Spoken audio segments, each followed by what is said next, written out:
Trump says he wants to eliminate taxes, and Scott Bessent says, the Treasury Secretary, that 2026 is the feast. Now, those two statements are extremely important. Number one is Trump said this 9 years ago. Number two, the word feast is really important that Scott Bessent used. So he said 2025 was setting the stage. 2026 is the feast. Trump said 9 years ago he's going to eliminate taxes, and now he's saying the same narrative again.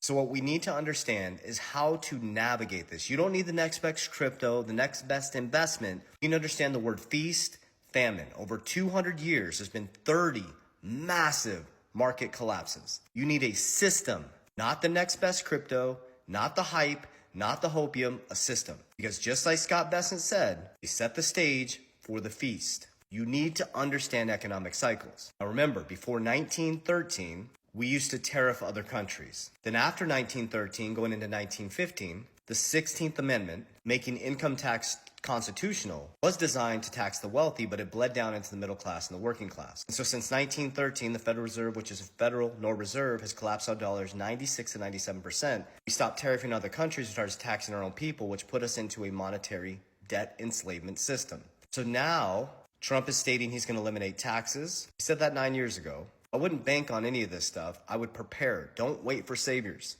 He's bringing in Reaganomics on steroids, which is deregulation, public and private sector coming together. These are all your hints of what to invest in. The middle class, working class getting more money in their pockets. But here's the biggest issue I've been teaching. It doesn't matter how much money you put in people's pockets. Jim Rohn said it the best. You give $1 million to every person in society, it ends up right back in the same 1%'s hand. We don't need stimulus checks. We need financial literacy. You need to understand how inflation works. You need to understand what happens when the feds just turn the printing machine back on, that your dollar becomes worthless. You're working your ass off. You're become poor every single year without doing anything. You're never going to catch up unless you learn how to create a system. You got to learn how to create cash flow.